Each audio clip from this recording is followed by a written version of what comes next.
Good evening, folks. It's Diamond with the Oppenheimer Ranch Project, Magnetic Reversal News, Sacred Geography, and Shinrin Yoku, bringing you a grand solar minimum update Friday, May 26th, around 5 p.m. Mountain Time, 2023.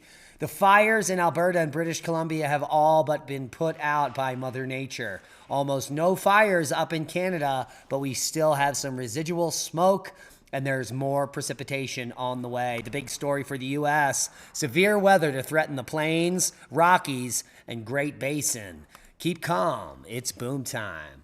We also have to bring in the southeast coast on this one, but for the weekend, here is the severe storm threat.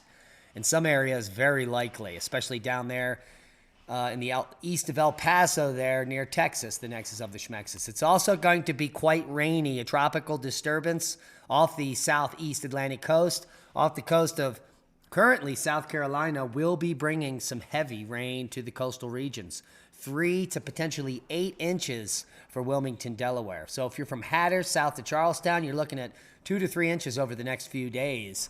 And there will be tropical storm winds. Gusting in Myrtle Beach, 40 to 50 miles per hour. Wilmington, 50 to 60 mile per hour gusts. And there is your tropical outlook. Severe weather, large hail, damaging winds, and tornadoes forecast for New Mexico. And there, in fact, was a tornado warning issued just moments ago. The National Weather Service extending the tornado warning for Torrance County until 4 p.m. So heads up. Idaho Falls slammed with severe storm causing downtown flooding. It was insane. It was hail and torrential rain. Let's take a listen. Have the marginal risk for severe storms again today in central and parts of eastern Idaho. And you saw some of those storms firing off just a second ago.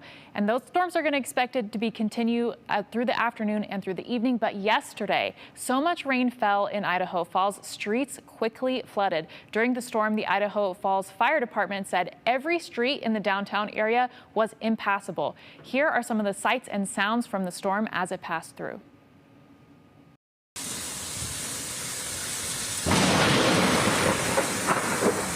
Oh my gosh, Tacoma screws like... Look, it's going to the door. Oh yeah, that's pretty good. Just off this backside of the clouds right here. The Idaho Falls Fire Department helped a family get out of their house yesterday. The person who called said they couldn't open their door because of the floodwaters. The fire department carried twin toddlers, a baby, and the mother through a bedroom window. The fire department says there were no injuries reported in any... Good news, no injuries in Idaho Falls as that torrential rain caused flooding downtown. There was hail everywhere this week. Here's the Wednesday hail map forecast. Over 38,000 people impacted by 1-inch hail or larger on Wednesday, May 24th. 1,900 with hail larger than 1.75 inches.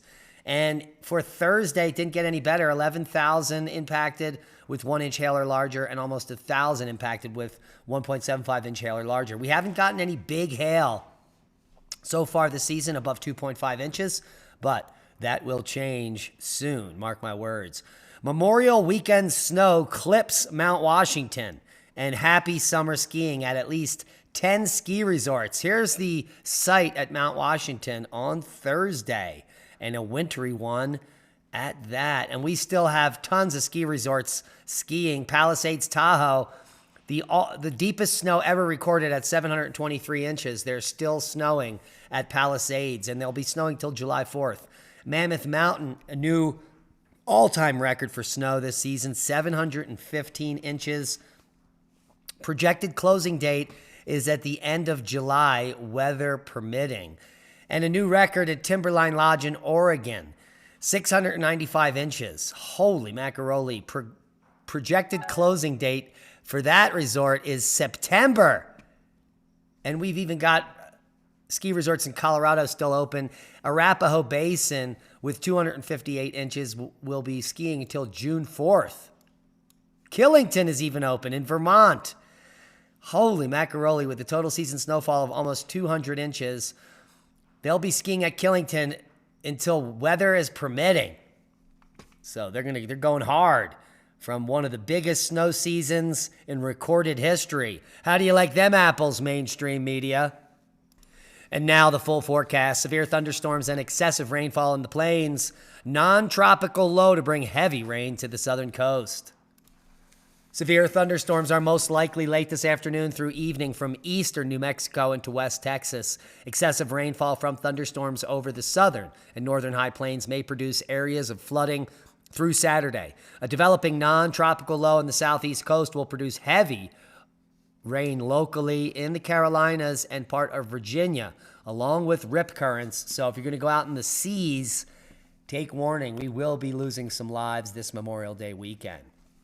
Here's the GFS model, and you can see that tropical system lingering off the coast for most of Saturday and into Sunday. Pop-up storms down here in Texas, potentially over the weekend, as well as the rain moves up and out by Memorial Day weekend for most of the East Coast.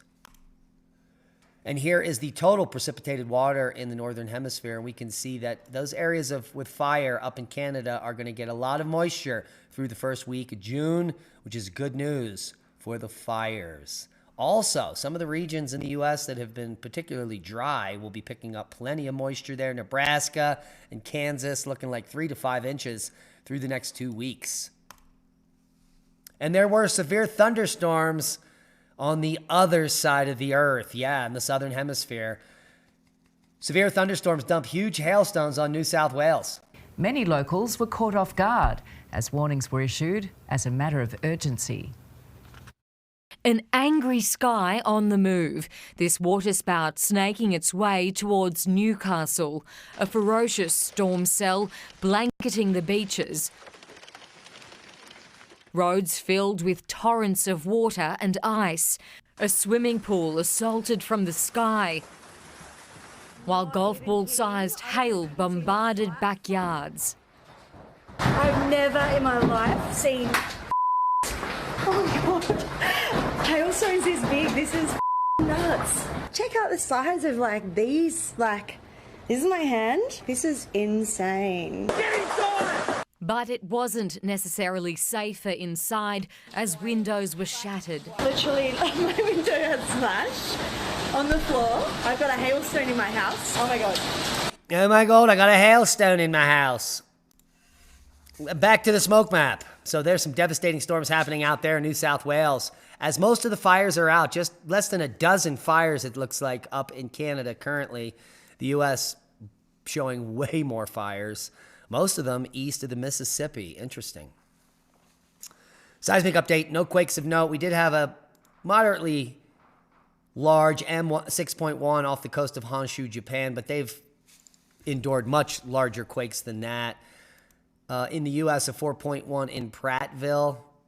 Not out of the ordinary either. Quick look at the Pacific Seismic Network showing the uptick at Rainier has come to an end. So that seismic swarm is over and all is quiet in the Pacific Seismic Network volcanoes. So that's good news. No more uptick. There is a slight uptick still going on in the Chernus fracture zone in Iceland, as we can see elevated seismicity. I will blow that area up for you, and you can see most of the quakes here for the whole country are coming right from that one spot east of Grimsey Island. Now, booming eruptions and ash everywhere. What life is like under Mexico's most dangerous volcano, Popo. Mexico's Popo volcano erupting on May 23rd here. And here we can see villagers in Santiago, Xinxitla, Mexico, planting corn in the shadow of Popo. Beautiful shot there. And look at the soils there. That's pretty interesting. Dark, black, rich, volcanic ash soil. So they must grow some bumper corn there. Now, for months now, the volcano has been spewing molten rock and shooting massive columns of ash into the sky. It's actually been erupting for years, but in recent months, there has been an uptick. In fact, the eruptions have grown bigger and more frequent in recent weeks, rattling homes and wheezing exhalations that residents compare to steam escaping from a pressure cooker. Bone gray ash blankets everything, cars, crops, and even the dogs that beg for scraps in the streets. The sheer quantity of ash and mixture of rock, mineral, and glass particles from deep inside the volcano has prompted officials to ground thousands of flights at airports in nearby Mexico City and Puebla, and to suspend school in nearly 24 municipalities. On Sunday, officials raised the volcano threat level to yellow, phase 3, which calls for those who live near the volcano, including 2,000 residents of Santiago, Zalintzla, to prepare for evacuation. So evacuation orders are now being discussed for tens of thousands of residents in the shadows of Popo. Overall, worldwide volcano news update, we've got Popo, Reventador, Sangay, Sakurajima, Nevados de Ruiz, Sabancaya, Cotopaxi, and Swanosima. Nothing spectacular out of the ordinary. Popo puffing to 25,000 and 19,000 today. And all the rest is pretty similar. Here we see a picture from today. Abundant ash emissions following strong bursting yesterday. Space weather news update. Let's take a look at the latest HMI intensity on the sun. You can see we do have sunspots that are geoeffective, meaning flares coming from these spots could hit Earth. But the sun is quiet, and Earth-facing quiet from these spots has been going on for over 24 hours. Very little flaring. KP dropping down towards psychic and should be quiet for days, as we are in solar max with solar minimum conditions. Now, low temperature records are outstripping heat by 2 to 1. And the IPCC defied data to claim Scandinavia's sea levels are rising. What does all this mean? Well, it means there are frauds. Take a look at this chart. This is the sea level in Norway. As we can see here, since 1910, it's been dropping quite precipitously. Yet the IPCC claims that catastrophic sea level rise is happening in Norway. Here's some interesting science news. A drone discovers inaccessible cave art that lay hidden for 7,000 years. Archaeologists described the site in Penta, Huilla, Alicante, as one of the most relevant areas documented in the Valencian region. I've actually been here to Alicante to climb about 2 decades ago. Beautiful place. Now, Alicante province has 130 rock shelters and caves, covachas, and ravines that hide prehistoric paintings, more than any other province in Spain.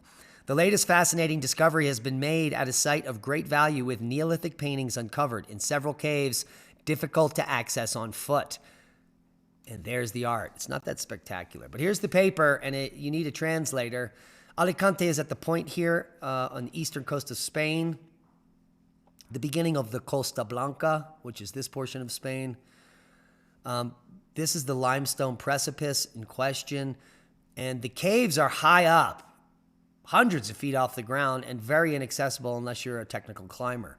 So they sent drones up to look into these caves, and in fact, in the pictures, they found art, rock art, yeah. And here's some of that rock art and the location of where it was found. And here's some more of the images, and I'll link you below to the paper so you can peruse it yourself. Now, breakthroughs in optical microscopy with angstrom resolution could revolutionize how we see life. A good friend of the channel, Matt Powers, has been using microscopy in his permaculture work, and his new book is specifically on permaculture microscopy. And I just sent him over this article. There is a new technique that has been created that can distinguish between tiny objects less than 1 nanometer apart. The technique could enable living cells to be viewed in greater detail than ever before. The new method, dubbed resolution enhancement by sequential imaging, or RESI, means the resolving power of fluorescent microscopy can now operate in the angstrom range for the first time ever. And this means super resolution microscopy can distinguish between objects between 15 and 20 nanometers, but does not directly translate to experiments in cells. But this new type brings that resolution down to just 1 angstrom. So good news for microscopy. More interesting science, a role for the meteoric iron in the emergence of life on Earth. A new paper coming out. Here you're looking at a small fragment of the Campo de Cielo iron meteorite, very iron-rich. Now, researchers from the Max Planck Institute for Astronomy and Ludwig Maximilians University in München have proposed a new scenario for the emergence of the first building blocks for life on Earth roughly 4 billion years ago. By experiment, they showed how iron particles from meteors and from volcanic ash could have served as catalysts for converting a carbon dioxide-rich early atmosphere into hydrocarbons, but also acetaldehyde and formaldehyde, which in turn can serve as building blocks for fatty acids, nucleobases, sugars, and amino acids. Their article titled Synthesis of Prebiotic Organics from CO2 by Catalysis with Meteoric and Volcanic Particles is published in the Journal of Nature. And the paper will be linked below for your perusal. You're welcome. Elon Musk's brain implant company, Neuralink, announces it has FDA approval of inhuman clinical study. Here we go, folks. Transhumanism starts now. You know what else starts now? A U.S. recession. In fact, it's already here and nobody's noticed. Yeah, I think we were talking about it about 2 months ago when it happened, but everyone ignored it. And they're still ignoring it. But the stock market doesn't care. Look at this. Everybody's up today. Well, I'll tell you who's not up. Anheuser-Busch. Stores are actually giving away Bud Light for free this weekend. Yeah, $14.99 30 packs, $15 off. It's actually, they're giving you a penny to take their beer. Join us tomorrow, noon, Mountain Time, over at Revolution Radio in Studio B, where Leah and I will be discussing some tantalizing topics. She's back from her trip and ready to get to work. We're going to be discussing the Kalapuyan eyewitness to the mega floods in the Willamette Valley. Now, what is that? Well, these are native accounts of what was witnessed during the creation of the channeled scablands. That was a potentially Younger Dryas event or the beginning of the catastrophe. And that's a boom to knowledge. Please share this video as we are shadow banned and we need your help to grow. Become a Patreon, support the work we do, and watch all of our productions commercial free in one place. And be safe. We love you.